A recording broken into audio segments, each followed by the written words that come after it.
Good morning, students. How are you? Today day is Thursday, 4th Feb 2021. So take your computer book. Let's start chapter 9. Go on page number 97. Communication using internet. E-commerce.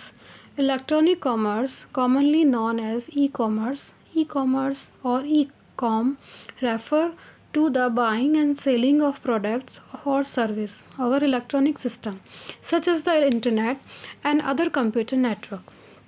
Electronic commerce, जिसे हम आम तौर पर e commerce या e com के रूप में भी माना जाता है, इंटरनेट और अन्य कंप्यूटर नेटवर्क जैसे इलेक्ट्रॉनिक सिस्टम पर हम उत्पादों या सेवाओं की किसी भी खरीद या बिक्री को संदर्भित करते हैं. E-commerce is specially designed and has some extra features. There are three modes of e-commerce available at present. These are business to business, business to customer, and digital middleman. So first, business to business.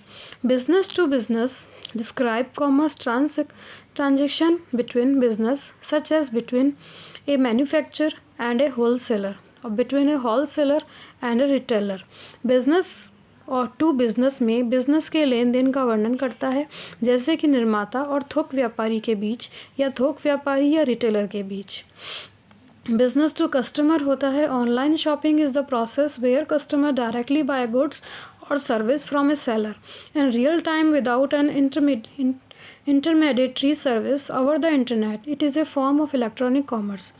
Online shopping एक ऐसी प्रक्रिया है जिसमें उपभोक्ता सीधे या किसी विक्रेता से कोई भी प्रोडक्ट या कोई भी सेवाएं प्राप्त करते हैं बिना किसी मध्यस्थ सेवा के और इंटरनेट पर सामान्य सेवाएं प्राप्त करते हैं. ये इलेक्ट्रॉनिक कॉमर्स का एक रूप है. नेक्स्ट है digital middleman. Digital middleman refers to company which provide information about several companies on a single website. This company gather information from the other companies about the same type of products or service. A commission is charged for every sale or purchase by the company hosting the website. Digital जो middle man होते हैं वो एक company को संदर्भित करता है जो एक ही वेबसाइट पर कई कंपनियों के बारे में जानकारी प्रदान करती है. ये कंपनी अन्य कंपनियों से उसी प्रकार के उत्पादों या सेवाओं के बारे में जानकारी इकट्ठी करती है. वेबसाइट की मेज़बानी करने वाली कंपनी द्वारा हर बिक्री या खरीद के लिए कमीशन लिया जाता है. नेक्स्ट है बेनिफिट और e commerce. E-business strategies provide you with a wide range of benefit. Enhance sale with less investment. E-commerce की जो रणनीति है उसके कई प्रकार के लाभ प्रदान करती है, जैसे कम निवेश के साथ सेलिंग बढ़ाना. सेकंड है अनलिमिटेड कस्टमर बेस. असीमित ग्राहक इसमें ग्राहक बढ़ते हैं. Build profitable and professional online cart. इसमें लाभदायक और पेशेवर जो ऑनलाइन जो होते हैं वो उनमें की बढ़ोतरी होती है. Rich your customer with effective marketing tools and new strategies. प्रभावी विपणन उपकरण और कई नई रीतियों के साथ अपने ग्राहकों तक हम पहुंचते हैं. Empower consumer by letting them handle their own transaction. उपभोक्ता को अपने स्वयं के लेन देन को संभालने की अनुमति वो देता है. Allow business to focus on selling a product और सर्विस. व्यवसायों के किसी उत्पाद या सेवा को बेचने का ध्यान केंद्रित करने के लिए ऑनलाइन में परमिशन देता है. नेक्स्ट है रिड्यूस एडमिनिस्ट्रेशन कॉस्ट. नई प्रशासन की जो लागत है वो बढ़ती है. Ability to win new business. नए व्यवसाय को जीतने में क्षमता मिलती है. Ability to respond to new competitor quickly. नए जो प्रतियोगी होते हैं वो तुरंत प्रतिक्रिया देने में क्षमता उनमें बढ़ती है. Personal cost saving. कर्मियों की बचत लागत बढ़ती है. Cash flow improvement. जो हमें नकदी प्रवाह में सुधार आता है. Improve order fulfilment. बेहतर सुविधाओं की पूर्ति होती है. And 24/7 operation is never stop. और ऑनलाइन जो ऑनलाइन ऑपरेशन है वो 24/7 कंटिन्यू चलता है, वो रुकता नहीं है. नेक्स्ट है security provisions e commerce. Use authentication.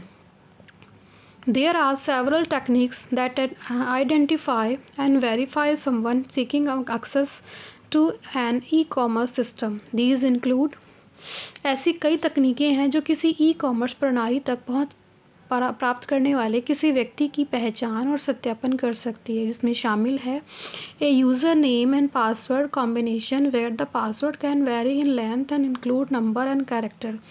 एक उपयोगकर्ता का नाम और उसका पासवर्ड उसमें ऐड होता है, जहां पासवर्ड बहुत ही लंबाई में हो सकते हैं और संख्या और वर्णों को उसमें शामिल किया जाता है। नेक्स्ट है a digital certificate that enable authentication through the use of an individual unique signing key. एक डिजिटल सर्टिफिकेट जो व्यक्तियों को विशिष्ट हस्ताक्षर के साथ उपयोग के माध्यम से प्रभावीकरण सक्षम करवाता है। थर्ड है ए पर्सन फिंगरप्रिंट और आई स्कैन और face feature recognition refer to as biometric. एक व्यक्ति के फिंगरप्रिंट या आई स्कैन या चेहरे की विशेषताओं हैं जिसे हम बायोमेट्रिक कहा जाता है।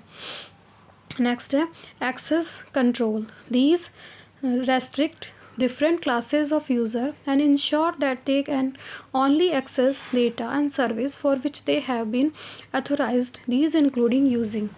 ये उपयोगकर्ताओं के विभिन्न वर्गों को प्रतिबंधित करता है और ये सुनिश्चित करता है कि वे केवल डेटा और सेवाओं तक पहुंच सकते हैं जिसके लिए उन्हें अधिकृत किया गया है और वो इसमें शामिल है। सो पॉइंट है, फर्स्ट है network restriction to prevent access to other computer system and network. अन्य कंप्यूटर सिस्टम और नेटवर्क तक पहुंच को रोकने के लिए नेटवर्क प्रतिबंध करता है। Application control to ensure user are limited in the data और सर्विस दे कैन एक्सेस। ये सुनिश्चित करने के लिए कि उपयोगकर्ता जिस डेटा या सेवा तक पहुंच रहे हैं उनमें अनुपयोग नियंत्रण है। थर्ड है restriction on what can be copied from the system and store on pen drive, memory stick और CD या DVD। ईमेल सिस्टम को कॉपी किया जा सकता है, खुद ड्राइव, मेमोरी स्टिक या CD या DVD पर संग्रहित भी सेव भी किया जा सकता है। Limited on the sending end receiving on certain type of email attachment. Email attachment को कुछ प्रकारों को भेजने और प्राप्त करने की भी सीमा होती है, उनकी लिमिटेशन होती है। नेक्स्ट पॉइंट है data encryption. Encryption scramble data and is used or protect information that is being held on a computer, copied on CD or DVD or transmitted over a network. It uses technology such as virtual private network and secure socket layer. Data inscription data को scramble करता है और इसका उपयोग computer पर आयोजित होने वाली जानकारी को सुरक्षित रखने के लिए किया जाता है, जिसे हम CD या DVD पर कॉपी भी कर सकते हैं।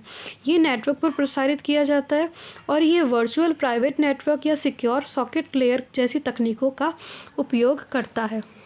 नेक्स्ट है firewall. This is a hardware or software security device that filters information passing between internal and external network. It controls access to the internet by internal user, preventing outside parties from gaining access to system and information on the internal network.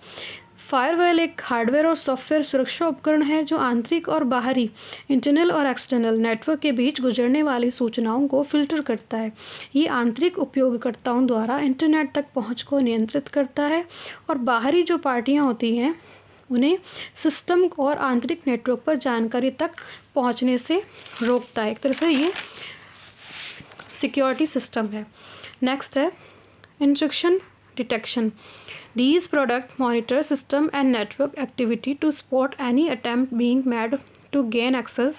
If a detection system suspects an attack, it can generate an alarm such as an email alert based upon the type of activity it has identified. Despite the sophistication of these controls, they are only as good as the people who use them. Instruction detection है इन उत्पादों की निगरानी प्रणाली और network गतिविधि तक पहुंच प्राप्त करने के लिए किया जा रहा है। किसी भी प्रयास को देखने के लिए यदि एक डिटेक्शन सिस्टम को किसी हमले का संदेह हो रहा है तो वह अलार्म का उत्पन्न कर सकता है। वो अलार्म स्टार्ट हो जाएगा जिससे जैसे कि ईमेल अलर्ट जिस गतिविधि को पहचानना है उसके आधार पर इस नियंत्रणों को परिष्कार के बावजूद वे केवल उन लोगों के रूप में अच्छे हैं जो उनका उपयोग करते हैं। एक तरीके से ये सिक्योरिटी सिस्टम है। अगर कुछ आपके ईमेल में या कोई आपके सिस्टम में कुछ भी गलत हो रहा है तो वो एक अलार्म क्लॉक हो जाएगा। जिस तरह से ईमेल आ गया आपके या कुछ और मैसेज आ गया कि आपकी सिक्योरिटी में कुछ गलत हो रहा है। नेक्स्ट है हैकर एंड क्रैकर्स।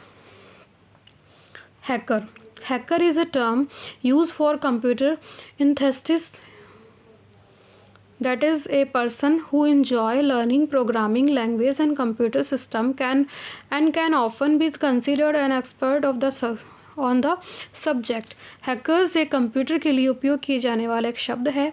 ये उन व्यक्तियों के लिए है जो कंप्यूटर को एक प्लेइंग या प्रोग्रामिंग लैंग्वेज को एक सिस्टम को सीखने का आनंद लेते हैं। अक्सर इस विषय पर जिनकी कैचिंग पावर होती है अच्छी या उनकी पकड़ होती है उन्हें हैकर्स भी कहा जाता है। उनको एक विशेषज्ञ माना जाता है।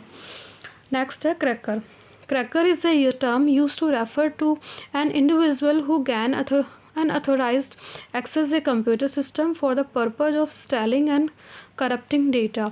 अब क्रैकर्स एक ऐसे व्यक्ति को संदर्भित करता है या इस्तेमाल किया जाने वाला शब्द है जो डेटा चोरी या भ्रष्ट करने के उद्देश्य से अनधिकृत रूप से कंप्यूटर सिस्टम तक पहुंच प्राप्त करते हैं। मीन है कि क्रैकर एक उन व्यक्तियों के लिए यूज़ किया जाता है जो कंप्यूटर को कंट्रोल करते हैं, जो दोनों तरह से हो सकता है, गलत यूज़ में भी ले सकते हैं वो और अच्छे यूज़ में भी।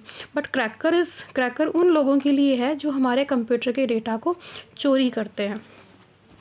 नेक्स्ट है Hacking, the major threat to security of software and information resources are hacking.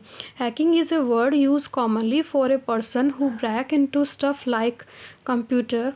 A hacker takes advantage of a computer and can control it to spam and delete something. Hacking software और सूचना प्रसाधनों की सुरक्षा के लिए बड़ा खतरा है। Hacking एक शब्द है जो आमतौर पर कंप्यूटर जैसे सामान में यूज़ किया जाने वाला उपयोग किया जाता है। जो हैकर्स कंप्यूटर के फ़ायदे लेते हैं और इसे स्पैम या कुछ को हटाने के लिए नियंत्रित कर सकते हैं। नेक्स्ट है privacy. It is a crime to download something illegal, this is called privacy. That example, you go to a site and download a new movie coming out and you don't want to pay for it. Piracy एक अवैध रूप से कुछ download करना ये अपराध है, इसे पायरेसी कहा जाता है। उदाहरण है कि आप एक साइट पर जाते हैं और वहाँ एक नई फिल्म डाउनलोड करते हैं और आप इसे भुगतान भी नहीं कर सकते। कोई भी नई मूवी आई है या कोई नया गेम आया है उसे हम इजीली कहीं से भी डाउनलोड कर देते हैं विदाउट एनी पे। अगर हम बिना पे के उसे डाउनलोड कर रहे हैं तो वो एक पायरेसी है, मतलब चोरी कर रहे हैं हम उसकी। नेक्स्ट है Spyware, a computer program that discreetly gather information about the user and lays it to advertise or other interested parties. It is also called spybot or tracking software. Spyware एक कंप्यूटर प्रोग्राम है जो गुप्त रूप से उपयोगकर्ता के बारे में जानकारी इकट्ठा करता है और इसे विज्ञापनदाताओं तथा अन्य इच्छुक व्यक्तियों को देता है। ये स्पाईबॉट या ट्रैकिंग सॉफ्टवेयर भी है। स्पाईवेयर एक तरह से एक ट्रैकिंग स्पॉट है जो हमारे कंप्यूटर के जितने भी कुछ डेटा है वो किसी भी कंपनी या किसी भी एजेंसी को जो मांगती है उसे वो दे सकता है। नेक्स्ट है spamming. Spam refers to any unsolicited, unwanted email. It may carry advertisement or serve as a mean of spreading malware such as virus and worm. Spam किसी भी अवांछित या ईमेल को संदर्भित करता है, ये विज्ञापन ले सकता है या वायरस या मेलवेयर के नाम से इसे हम जान सकते हैं। Disadvantage of spam, it waste the user time in reading unwanted email.